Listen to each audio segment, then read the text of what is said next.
strangers if I could paint something for them and baka may gusto ka pong ipapaint sa akin. Wala? Baka may gusto po kayong ipapaint po sa akin kahit ano po. Subukan naman natin si Kuya nag-fishball. Kuya, baka may gusto po kayong ipapaint sa akin. Meron. Ito fishbowlan ko. Itong fishballan nyo.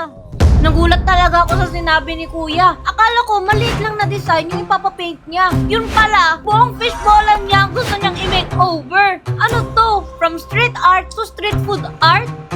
Pero sige na nga, challenge accepted. Dinala na agad namin ito sa studio para masimulan. Ang gagawin ay babaklasin itong motor. Tapos papalitan natin lahat. Ito, lilinisan. Tatanggalin ito para mapinturan sa bubong. Kalawang na siya and tingnan natin kung anong pwede nating magawa dito. Bukod sa kalawang na siya, ang daming basag, ang daming sira. Supot yung ginamit nyo para lang pang cover. And yeah, tara na sa pagbaklas. Pinabaklas ko na yung motor at pinawash na rin para siguradong malinis. Habang ako naman, kasalukuyan nang nililinisan ng ating fishball cart at sila nang magtatrabaho dyan. Ako, kain muna ako ng apple. Grabe! Sobrang oily nitong cart na to. Kaya nahirapan din kaming linisin. Kailangan din kasi hugasan ng maigi para kumapit yung pintura na ilalagay natin mamaya. Tinatanggal natin lahat ng grease. Lahat to tinanggal ko. And ito yung mga natanggal natin. Girl, ang dami! Nag-enjoy naman ako sa ginagawa ko. Ang saya maglaro ng tubig. Super satisfying kasi effective talaga tong degreaser na to. Bio-degreaser multi-purpose. Tumigas yung mga oil. So papalambutin niya yung mga oil. Tanggal lahat ng grasa, nakapit na kapit sa cart. And after a million hours later, malinis na! Next step, lilihain lang natin. Hindi ko alam kung anong tawag dito, pero gamitin na natin. Tapos na nating lihain lahat. 3 hours kaming nagliha. Tapos ngayon, ang problema natin is yung bubong. Ito nyo yan? Lumalabas yung daliri ko. Kaya, sosolusyonan natin with body filler para sa bubong. Habang inahalo ko siya, hindi ko nagustuhan yung amoy. Lakas parang rugby. Kailangan mabilis ang kilos dito. Dahil kapag hinaluhan na ng hardener, mabilis itong tumitigas. Lalagyan na natin ito ng primer para siguradong dumikit ng maayos yung pintura. Gumamit ako ng spray gun. Subukan natin kung marunong ako. Ina! Hoy! Malakas! Hoy! Para mas mabilis ang pagpintura at mas pantay ang pagkakalatag sa cart. Mas mabilis, mas malinis, at mas madali. It's our day 3 and kailangan na nating matapos ngayon kasi may pupuntahan kami bukas. 3 araw na rin hindi nagtatrabaho si Uncle Dong. Tamang narinig nyo. 3 araw nang hindi nakakabenta si Uncle Dong. Kaya nagulat na lang kami nang bigla siyang dumating. Uncle Dong. Hi, Uncle Dong. Gustong makita kung tapos na ba ang kanyang fishball cart. At ito na lang ang nasabi ko. Design na kami ngayon. Yung painting na. So, isa-sacrifice nyo po ba yung 2 days nyo para lang pinturan ko to? Pwede. Ayun, talaga naman. Pero bago yan, kain muna tayo. Siyempre, hindi pa tayo nag-almusal eh. Alam nyo ba na elementary pa lang ako dito na ako bumibili ng fishball. Aminin nyo, pag nag-fishball kayo, minsan sumusobra yung bilang ng fishball. Bago pala namin kinuha kay Uncle Dong yung cart niya, ay pinaubos muna namin yung paninda niya. At para mas mabilis maubos, ubusin na natin to, Kuya Dong. Pakyawin na natin yung fishball mo.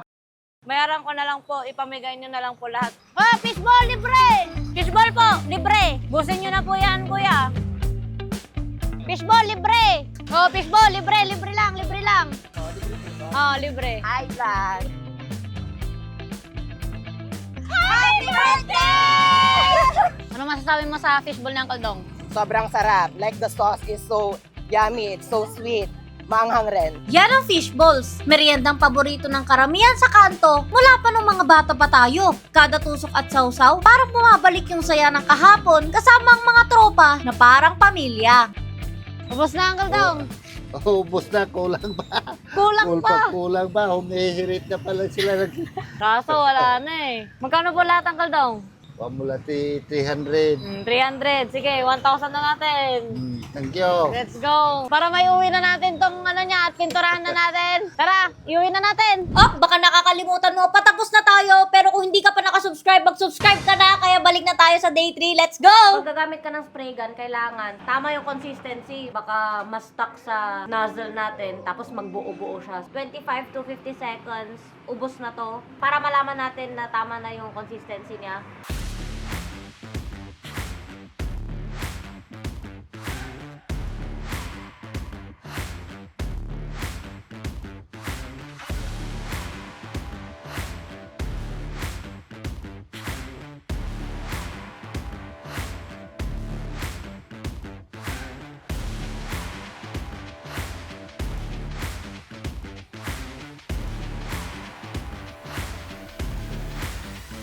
Patapos na tayo sa ating cart. Ngayon naman, yung motor, nakalimutan natin. Meron pala tayong motor dito. Hindi na natin papalitan yung ibang parts kasi gusto nating ma-maintain yung pagka-vintage niya, yung pagka-antique ng motor. Baka may sentimental value kay Uncle Dong. Kaya ganito muna to, isprayan lang natin, tatakpan lang natin yung mga kalawang, and that's it.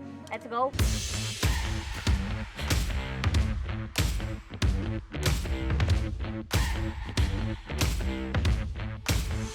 This is the day na ibibigay natin itong fishballan kay Uncle Dong, and 9:30 na, may 30 minutes na lang tayo para mag-prepare. Ikakabit na yung cart sa motor at doon na natin makikita yung final result. Tingnan natin kung matutuwa si Uncle Dong dito. Good morning po, good morning. Excited na po ba kayo? Oo, magiging bago na yung kisbulan ko. Di bali makakabenta na po kayo ngayong araw. Kaya wag nang patumpik-tumpik pa. Pakita na natin. Talikod ka muna. Yan. Okay. Papakita na natin in 3, 2, 1. We're all riding down the same road, looking for the same old sign, Kaldong, ang ganda ng kisbulan ko. hugging curves and dimes and potholes, trying to make up time. We're all looking for the Wow, octopus. Wow. Yun, may presyo na. Hindi na magtatanong sila kung ilang piraso yung 5 piso. Maganda ito. Thank you. Yan, pati yung motor po. Kinulayan na namin yung motor mo. Thank you. Thank you. Thank you. Dahil matagal kaming nawala at alam ko na ano namin yung business mo. Ito po, ano lang, konting pangpuhunan. Thank you. Oh. No, pangpuhunan. Yes, sir. sometime. Bye! Yung drawing ko, ang ganda! Tuwang-tuwa sa Uncle Dong.